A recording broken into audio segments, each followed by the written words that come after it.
નમસ્કાર વિદ્યાર્થી મિત્રો.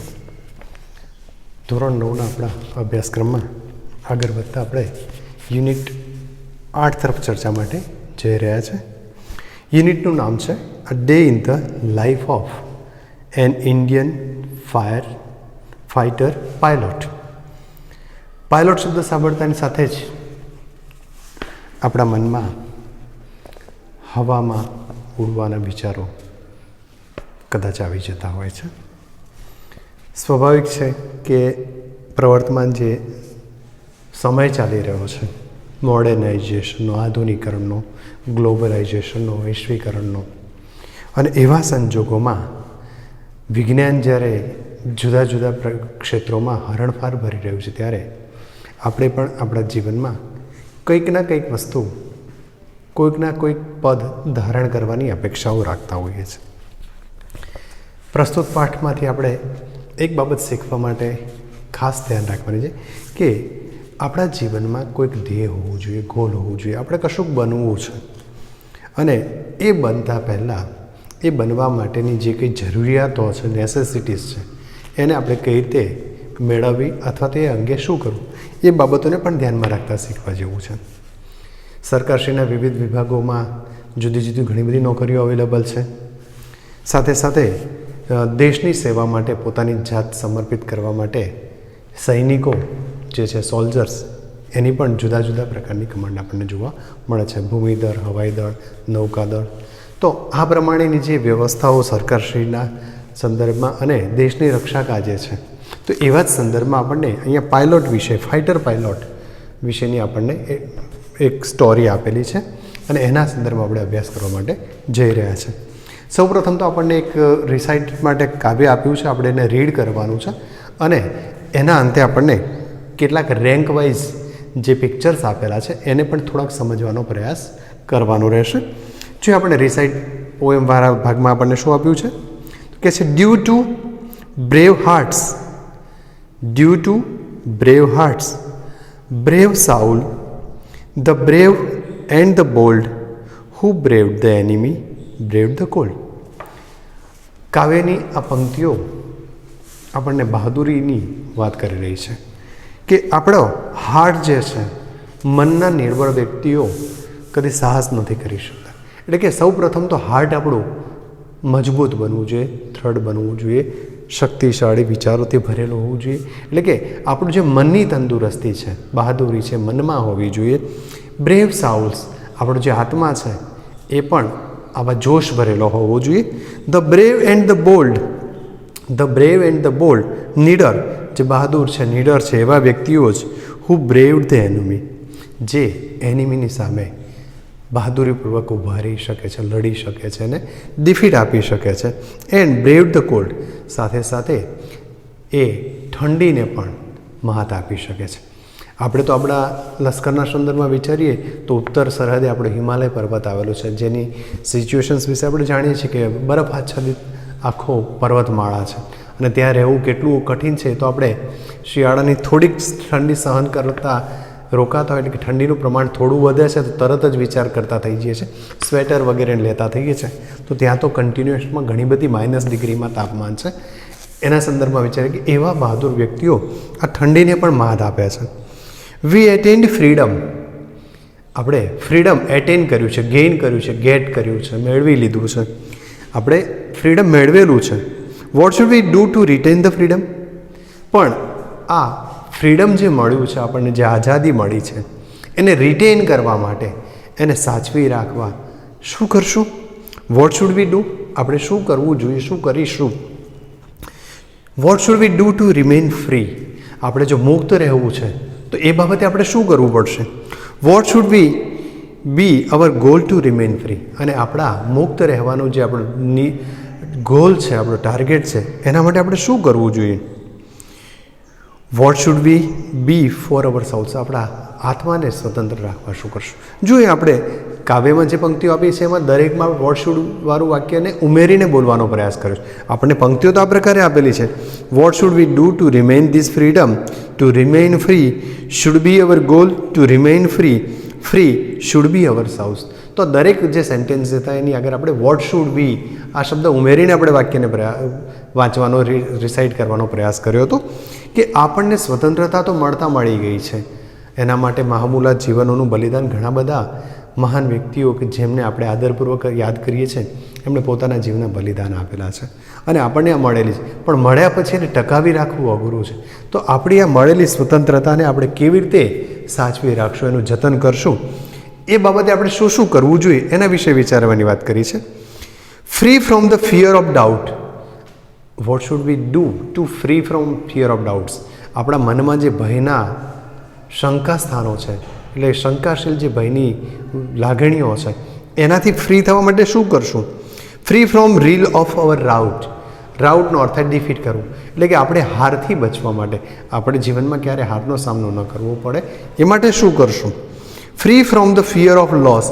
ગુમાવવાનો ડરમાંથી આપણે ફ્રી થવું છે, એટલે કે મનમાં કંઈક ગુમાવવાનો અહેસાસ પણ ન થવો છે, તો એ માટે આપણે શું કરશું? Free from the fear of effect and cause.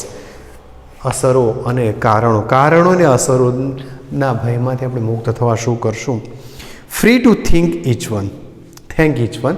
Free to thank each one. આપણે દરેકને આભાર માનવા માટે વ્યક્ત થવું છે, મુક્ત થવું છે. હુ મેડ અસ ફ્રી. જેમણે આપણને ફ્રી કર્યા છે, એટલે કે આપણને મુક્ત રહેવા, મુક્ત થવા માટે જેમના થકી આપણે આ મુક્તિ મેળવી છે, આઝાદી મેળવી છે, એ સૌનો આભાર માનીએ છીએ. Each one who has created history let us remember each one. દરેકે દરેક વ્યક્તિ જેણે આ ઇતિહાસ રચેલો છે, આપણને આઝાદી અપાવી છે, એવા દરેકે દરેક વ્યક્તિને યાદ કરીને આપણે એમનો આભાર માનીએ છીએ. Each one who sacrifice is being to attain and retain our freedom. આપણા મળેલા મહામૂલી આઝાદીને મેળવવામાં જેમણે અથાગ પરિશ્રમ કર્યો છે, પોતાના જીવનના બલિદાન આપ્યા છે, અને હજુ પણ જેઓ આપણી આઝાદી, આપણી સ્વતંત્રતા ટકી રહે એ માટે પ્રયત્નશીલ છે, અને જેઓ આજે પણ પોતાના જીવનના બલિદાન આપવાની જગ્યાએ ક્ષણોએ અટકેલા છે, ઊભેલા છે, કે જે ગમે ત્યારે એમના જીવનનું બલિદાન આપણા દેશની સ્વતંત્રતા માટે આપવા માટે તત્પર છે. આ સૌને આપણે આભાર વ્યક્ત કરીએ છીએ. આમ આપણે એક આ રિસાઇટ કરવા માટે પોએમ આપ્યું હતું. સાથે સાથે આ પ્રકારનું જીવન જે વ્યક્તિઓ જીવી રહ્યા છે, જે આપણા સૈનિકો છે, તો એ પણ સતત આપણી આઝાદી, સ્વતંત્રતા ટકી રહે એના માટે પ્રયત્નશીલ છે, અને એ માટે એ પોતાના જીવનના ભોગે આ કાર્ય કરી રહ્યા છે. તો એમને પણ આ ક્ષણે આપણે ખૂબ ખૂબ યાદ કરી અને એમના પણ હેલ્થ વગેરેના સંદર્ભમાં પણ આપણે ભગવાનને પ્રાર્થના કરી શકીએ. આ સાથે આપણને કેટલાક, તમે જો પેજ નંબર 77 ઉપર જોશો તો આપણને ત્યાં કેટલાક પોસ્ટલ પિક્ચર્સ આપેલા છે, જે કદાચ આપની આસપાસ કોઈ પોલીસ ખાતામાં, ગૃહ ખાતામાં હશે તો એમને પણ આપણે જોયા હશે કે એમણે પહેરેલો જે યુનિફોર્મ છે, યુનિફોર્મની ઉપર વિવિધ પ્રકારના સ્ટાર્સ, વિવિધ પ્રકારના સિમ્બોલ્સ લગાવેલા હોય છે, અને એ સિમ્બોલ્સના આધારે એમની રેન્ક નક્કી થતી હોય છે. પ્રસ્તુત જે આપણને ફોટોગ્રાફ્સ આપેલા છે એમાં આપણને 1 to 9 એ પ્રકારના અહીંયા સિમ્બોલ્સ આપેલા છે, અને દરેક સિમ્બોલ્સની અંદર થોડો ડિફરન્સ છે, જે આ વિભાગમાં કામ કરતા અધિકારી કર્મચારીઓ છે એમના ડેઝિગ્નેશન એટલે કે હોદ્દાઓને બતાવે છે. દાખલા તરીકે ફર્સ્ટ નંબરની જે પિક્ચર જોશો અને સેકન્ડને જો બંનેને કમ્પેર કરવાનો તમારા થકી પ્રયાસ થશે. Page number 77, unit 8, a day in the life of N Indian fighter pilot. તો પહેલું જે બતાવેલું છે ત્યાં એર ચીફ માર્શલનો છે અને બીજો છે એર માર્શલ. બંને હોદ્દાની મતલબ એના જો પોસ્ટર્સને એના ઉપર જે સિમ્બોલ છે ત્યાં જોશો તમને લાઇનનો ફરક દેખાશે કે ફર્સ્ટ જે સિમ્બોલ છે એમાં 3 લાઇન છે અહીંયાના ભાગમાં, જ્યારે બીજામાં 2 લાઇન છે. સેમ વસ્તુ આગળ જતાં લાઇનનું પ્રમાણ ઘટતું જાય છે, અને ચોથામાં એર કમાન્ડરવાળા ભાગમાં જોશો તો જે નાની 3 લાઇન હતી, 2 લાઇન થઈ, 1 લાઇન થઈ, અને પછી બિલકુલ લાઇન રહેતી નથી. તો આ એ પ્રમાણે એમના પહેરેલા પહેરવેશ ઉપર જે પ્રમાણેનું સિમ્બોલ હોય એના આધારે એમનું ડેઝિગ્નેશન નક્કી થતું હોય છે. આમ આપણને 9 વસ્તુઓ અહીંયા આપેલી છે. ફ્લાઇંગ ઓફિસરનું આપ્યું છે, ફ્લાઇટ લેફ્ટનન્ટનું આપ્યું છે, સ્ક્વોડ્રન લીડરનું આપેલું છે, વિંગ કમાન્ડરનું આપેલું છે, એટલે કે આ એમના હોદ્દાના ક્રમમાં અહીંયા આપણને આપેલા છે. એનો આપ શાંતિથી અભ્યાસ કરશો. હવે પેજ નંબર 78 ઉપર આપણને એક મેઘ વિમાન બતાવેલું છે. આપ એ ચિત્રમાં પણ જોઈ શકશો, અને આપનું પુસ્તક જોડે રાખશો, જેથી કરીને આ પાઠને સમજવામાં થોડીક સરળતા રહેશે કે પાયલોટનું જીવન પણ આસાન નથી. હવાની અંદર આપણે રોડ ઉપર ચાલતા હોય તો જેમ ખાડા ટેકરા પંચર વગેરેની શક્યતાઓ રહે છે, તો હવાની અંદર પણ આવા બમ્પ વગેરેના પ્રશ્નો તો ઊભા જ છે. અને એ પણ વિચારી શકો કે રોડ ઉપર જતા હોય અને આપણી બસને કે ગાડીને પંક્ચર પડે તો સાઈડ ઉપર ઊભું રાખીને ઉતરી શકાય છે. આગ લાગે તો ઉતરી શકાતું હોય છે, ક્યાંક ઉલટા સુલટી પડ્યા હોય તો આ બધી વ્યવસ્થાઓ થઈ શકતી હોય છે. જો વિમાનની અંદર આગ લાગે કે એવા કોઈ અકસ્માત હવાની અંદર થાય તો આપણને ઘણી બધી બીક લાગવાની શરૂઆત થઈ જશે અને આ વિચારીને પણ આપણા હૃદયમાં કંપારી આવી જતી હોય છે. તો એવા સમયે જે લોકો એરફોર્સની અંદર ફાઇટર પાયલટ તરીકે કામ કરે છે, એમનું જીવન કેટલું મુશ્કેલ હશે એનો આપણે વિચાર કરીએ તો ખ્યાલ આવશે કે કેટલી બધી તકલીફો એ લોકો વેઠી રહ્યા છે. જોઈએ આપણે આપણા પાઠની શરૂઆત કરીએ છીએ. It is 5 o'clock on a cold February morning. Cold February morning, ફેબ્રુઆરી મહિનાની આ વાત થઈ રહી છે. ઠંડી ફેબ્રુઆરી માસની સવાર છે અને એનો 5 વાગ્યાનો સમય છે, એટલે કે સવારે 5 વાગ્યા છે. ફેબ્રુઆરી માસ ચાલી રહ્યો છે ને ઠંડીની ઋતુ છે. Wing commander K Suresh steps into a staff car. અહીંયા આપણો શબ્દ આવ્યો છે સ્ટેપ ઇનટુ, માં પ્રવેશ કરવો કે દાખલ થવું. એટલે કે આ વિંગ કમાન્ડર છે કે Suresh step into a staff car, એ પોતાના સ્ટાફ માટેની જે કાર છે એની અંદર પ્રવેશ કરે છે. That will take him to an airbase of India's western sector. Airbase, એરબેઝનો મતલબ થાય હવાઈ મથક. વેસ્ટર્ન વેસ્ટર્ન પશ્ચિમી, સેક્ટર એટલે વિભાગ, સેક્ટરનો મતલબ થશે વિભાગ. Wing commander K Suresh steps into a staff car that will take him to an airbase of Indian western sector. આ કે સુરેશ જે કારમાં બેસે છે સ્ટાફ કાર, એ કાર એમને ક્યાં લઈ જશે? તો આ કાર એમને એરબેઝ એટલે કે વિમાન મથક, જે હવાઈ મથક છે પશ્ચિમ વિભાગમાં, ભારતના પશ્ચિમ વિભાગમાં આવેલા વિમાન મથક ઉપર, હવાઈ મથક તરફ એમને લઈ જશે. The black car passes through the barrack type houses.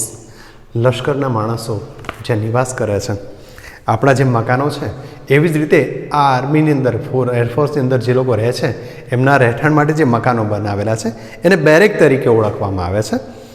The black car passes through the barrack type houses and stop at the air force security gate. આ બ્લેક કલરની કાર જે કે સુરેશની સ્ટાફ કાર હતી, તમારે કલરને બધું યાદ રાખવાનું છે. તો આ કાર બેરેક ટાઈપ હાઉસીસની પાસેથી પસાર થઈ અને એરફોર્સ સિક્યુરિટીના ગેટ, એરફોર્સના જે સિક્યુરિટી ગેટ છે તે સુરક્ષા ગેટ જે છે, સુરક્ષા કર્મી જ્યાં ઊભેલા છે એવા ગેટ પાસે આવીને ઊભી રહી જાય છે. આ યુનિફોર્મેડ ગાર્ડ રેકગ્નાઇઝિસ સુરેશ. રેકગ્નાઇઝ કરવું, રેકગ્નાઇઝ કરવું મતલબ ઓળખી જવું. RECOGNIZED. રેકગ્નાઇઝનો મતલબ થાય ઓળખવું. કે સુરેશ આ ગાડીમાં આવે છે ને ગેટની પાસે ગાડી ઊભી રહે છે એટલે ત્યાં યુનિફોર્મ પહેરેલો જે ગણવેશધારી જે સિક્યુરિટી ગાર્ડ છે એ કે સુરેશને ઓળખી જાય છે. એન્ડ સેલ્યુટ હિમ સ્માર્ટલી, અને સ્માર્ટલી રૂઆબથી. આપણે જોઈએ છે કે ક્યારે પણ ફિલ્મોમાં કે ઘણી વખતે આપણે સ્વતંત્ર દિન, પ્રજાસત્તાક દિનની ઉજવણી વખતે આપણે લશ્કરી પરેડ જોયું હોય તો એ વસ્તુ આપણને જોવા મળે છે, સેલ્યુટ કરવાની જે પદ્ધતિ છે. તો એ પ્રમાણે અહીંયા આ સુરક્ષા ગાર્ડ કે સુરેશને ઓળખી જાય છે અને એમને રૂઆબથી સેલ્યુટ કરે છે, સલામી આપે છે. Behind the gate stand MIG of IAF squadrons. અને ગેટના પાછળના ભાગમાં IAF ઇન્ડિયન એરફોર્સ, IF અહીંયા ઇન્ડિયન ફાઇટરમાં લીધું છે, ઇન્ડિયન એરફોર્સ અહીંયાથી IAF લીધેલા છે, એટલે કે ઇન્ડિયન એરફોર્સના મિગ અહીંયા વિમાનના સંદર્ભમાં લીધેલો છે. તો આ દરવાજાની પાછળ સુરક્ષા ગેટ જે છે એ ગેટની પાછળ આ આઈએએફના ઇન્ડિયન એરફોર્સના મેઘ ઉભેલા છે. ઇચ અંડર આ ડિફરન્ટ કમાન્ડર, અને આ દરેક વિમાન એ જુદા જુદા કમાન્ડરની અંડરમાં છે. KS. Suresh called as Cookie. અહીંયા કે.એસ. સુરેશને કુકી તરીકે ઓળખવામાં આવી રહ્યા છે.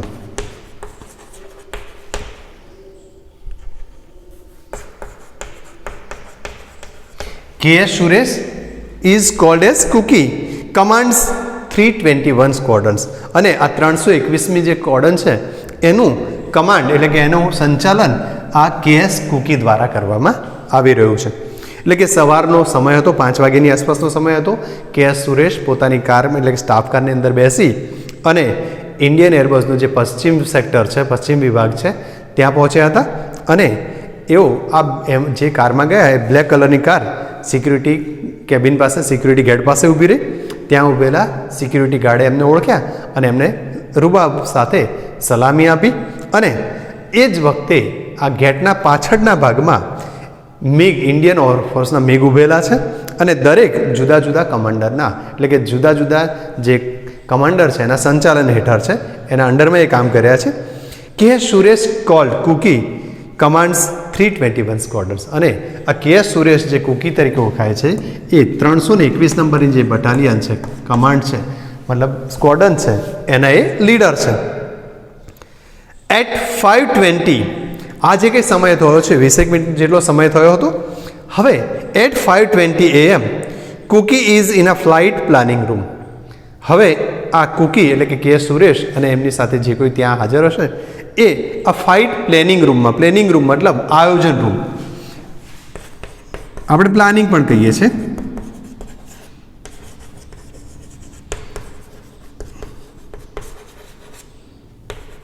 બધી વસ્તુનું જે આયોજન કરવામાં હોય, જ્યાં મીટિંગ વગેરે થતું હોય, પ્લાનિંગ થતું હોય, એ રૂમની અંદર 5:20 પહોંચ્યા છે. There are maps and identification charts on the walls. આ રૂમની વ્યવસ્થાનો વિશે વિચારીએ તો ત્યાં મેપ્સ એટલે કે નકશાઓ છે, આઈડેન્ટિફિકેશન માર્ક્સ એટલે કે દિશા સૂચન કરતી નિશાનીઓ વગેરેને લગતું મટીરિયલ પણ ત્યાં ઉપલબ્ધ છે on the walls. Today's order for Cookie is.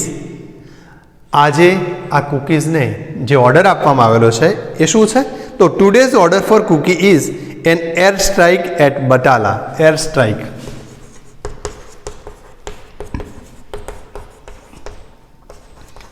હવાઈ હુમલો. આજે આ કુકીઝને બટાલા નામના શહેર ઉપર, બટાલા નામના સ્થળ ઉપર એર સ્ટ્રાઇક કરવાનો એટલે હવાઈ હુમલો કરવાનો છે એવી સૂચના મળેલી છે. હવે પ્રશ્નો બધા, બટાલા ક્યાં છે? તો Batala in Punjab at 7 AM. અને હુમલાનો સમય પણ આપેલો છે આપણને 7 વાગે. એટલે કે today's order for Cookie is an air strike at Batala Punjab at 7 AM. 7 વાગે પંજાબના બટાલા નામના સ્થળ ઉપર હવાઈ હુમલો કરવાનો છે એવી સૂચના એમને હેડક્વાર્ટર તરફથી મળેલી છે. He will lead a 2 plane formation against enemy. અને તેઓ એટલે કે આ કે.એસ. સુરેશ 2 ફોર્મેશન, 2 ફોર્મેશન સાથે એટલે કે 2 વિમાન સાથેની ફોર્મેશન એટલે કે રચના, ગોઠવણી પ્રમાણે એનિમી ઉપર, એનિમીનો મતલબ થાય દુશ્મન,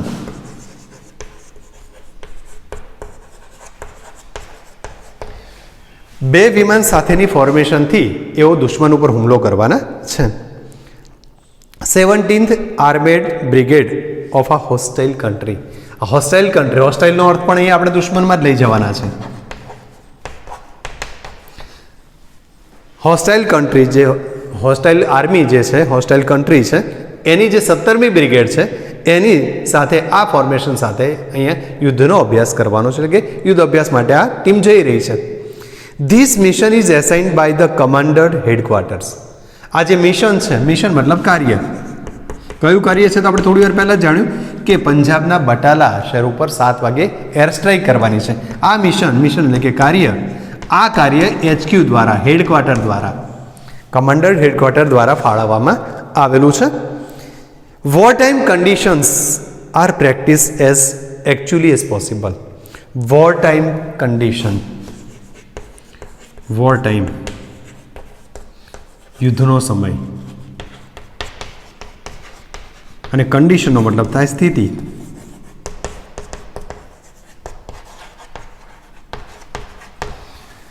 war time condition is practice કરવી, તાલીમ લેવી, મહાવરો કરવો, અભ્યાસ કરવો. War time conditions are practice actually as possible.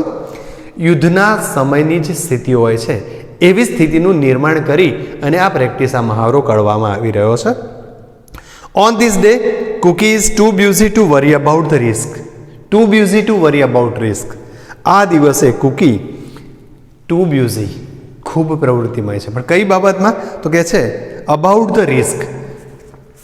હુમલો કરવાનો છે વિમાન લઈને, ત્યારે સંભવિત છે કે દુશ્મન તરફથી પણ સામો હુમલો પ્રહાર થતો હોય, તો એવા સમયે જે રિસ્ક રહેલું છે, આ રિસ્કની આ લોકો સહેજ પણ ચિંતા કરતા નથી. એટલે કે આ સમયે કુકીઝ રિસ્ક વગર, એટલે કે રિસ્કનું જે ભય જે સ્થાન છે એની સહેજ પણ પરવા કર્યા વગર પોતાના પ્રવૃત્તિમાં બ્યુઝી છે. He calls the meteorological officer. અહીં આપણા માટે એક શબ્દ નવો આવી રહ્યો છે.